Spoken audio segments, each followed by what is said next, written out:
Hello students, welcome back to social studies class. My name is Abhishek Pratap Singh and today we will continue our lesson, that is rocks and minerals.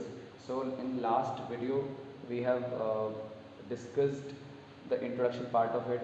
We have discussed that how are the rocks formed, and then we were discussing about that what are the different kinds of rocks. Now students, in this video we will talk about the three kinds of rocks especially, and firstly, we will focus on the first two kinds of rock, that is the igneous and the sedimentary. So, students, let's start with the igneous rocks. So, as you can see that these rocks are the oldest one and found on the earth. The word igneous comes from the Greek word, which means for fire. Okay, which is for fire. So these are the oldest one. Okay, and the word igneous comes from the Greek word that means fire. And deep inside the earth, the temperature is very high, and the minerals are molten, forming a liquid called magma. As the magma rises to the earth's surface, it cools and turns into a solid igneous rock. So as you can see that what is like you can see the lava is here, which is coming out of a volcano. So this kind of this kind of eruption take place under the underground of the volcano. So there there's a kind of a molten magma form, which is a kind of a semi-solid, which is not exactly solid or exactly liquid. So it's somewhat in the between state of it. So as the magma rises because of its temperature, what happens?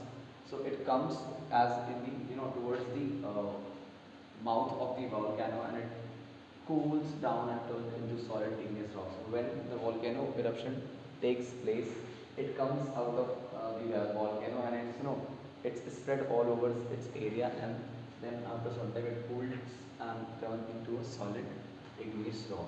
So as you can see that this is a lava, which is which is red hot molten lava.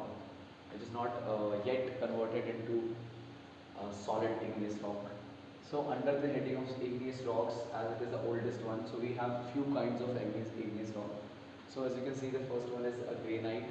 We must have heard this name before also. So when magma cools slowly, it forms granite. So when the magma, that is the lava which is coming out of the volcanoes, when it cools slowly, that thing is made granite. This rock is found in large quantities on earth and can be seen in many colors and patterns.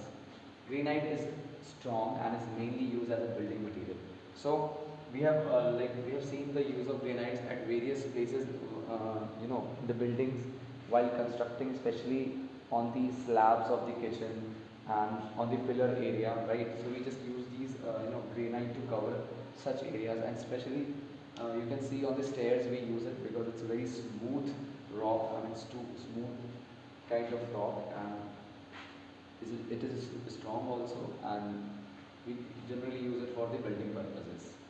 So you must have seen it's green in color. Its maximum color comes in a green color. Alright, so after it there is another kind of rock, that is basalt. And this is formed when magma flowing out of the lava, out from volcanoes, cools very fast and becomes hard quickly. So it's a very fast process. It is made by the very fast cooling of these magma and becomes hard quickly. It is heavy and dark in color, as you can see the picture.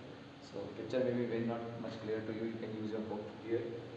So it is used to make a concrete and to lay roads. So this basalt, we generally use this for making the constructions for the roads, and we use it as a concrete purpose. Now as it forms by the fast processing, means fast cooling of the lava. So our next one is, yes.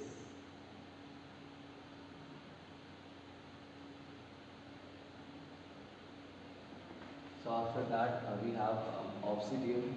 So this rock is formed when magma cools quickly. Again, the same thing which we have read in the basalt. So again, this will form when it will cools quickly, and it is a glassy and smooth. Okay, so it's very smooth and it has a shine in it. Okay, that's why you can see that it's bit. You can see this part is a bit shiny. we again use your books picture, or like we will see a lot of pictures in online classes. So if you are watching this video, please do not forget to attend the online classes as well, which will going to be very important.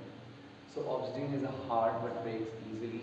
Okay, so it's very hard, and but still it breaks easily, forming a sharp edges, and it has, when it breaks like the structure, it came up with a sharp edges.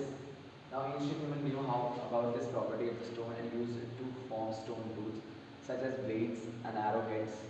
Okay, so as it is, like very hard also, but when we can break it easily. But when we break it, what happens? It breaks into sharp edges. Means it breaks you into different kind of edges part.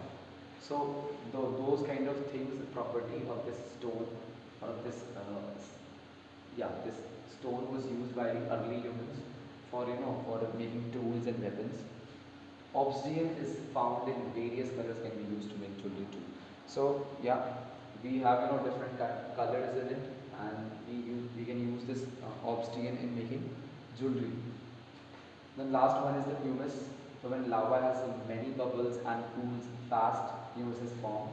So you can see that here, it's a kind of there are so many holes over it, and because of its hole, it's like a sponge, means air can pass through it. It is the only rock that can float on water, and this rock has, the property of floating on water because it has a pores in it. You can say holes.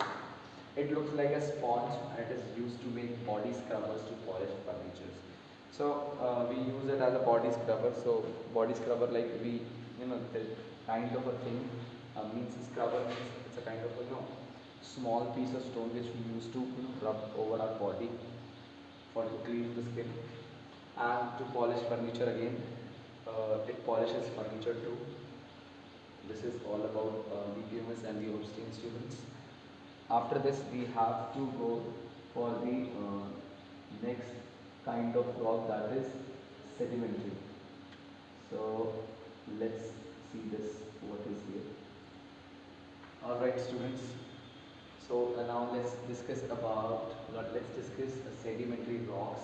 Rocks are broken up into smaller pieces by the wind, water and ice. This process is called weathering. These small pieces of rocks are carried along and deposited somewhere else. These deposits are called sediments. Now let's understand it from the starting. So, rocks, big rocks or huge rocks got broken into um, smaller, are broken into smaller pieces by the wind, by the different agents like wind, water and ice. This process is called weathering. Okay, as these, are all the effects of the weather only, like wind, water, like rain, and the ice means the winter's time. So this process is called weathering. Means different kinds of weathers are involved in it. These small pieces of rocks are carried along and deposited somewhere else, and because of these things, because of the breaking of by these agents, these small pieces, they are carried along and deposited at different places. These deposits are called sediments. Okay, and the broken parts, we call it as sediments. As more sediments are deposited, the weight turns them into rock. And because of the more number of sediments available at one place, we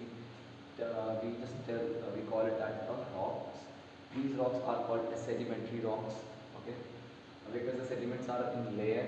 Okay, so if you see, especially in the sea bed, okay, under the water, you can see that different layers are there of these sediments, and because of that, the layer which is, the most, like the layer which is under it, which is a basic base layer, is got, formed as a very hard rocks.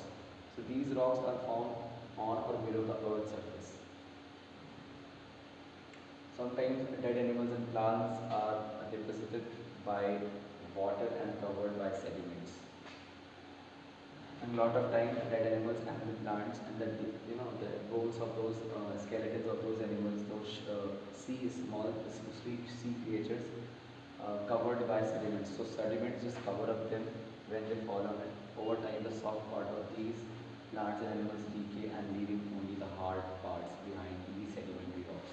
So rest of the part which is the soft part, they all just got, they got decayed, and after that only the bone like the hard part, which is the bones especially, are behind in the sedimentary rocks. Such ancient remains of once living things are called fossils. Sedimentary rocks can be rich in fossils.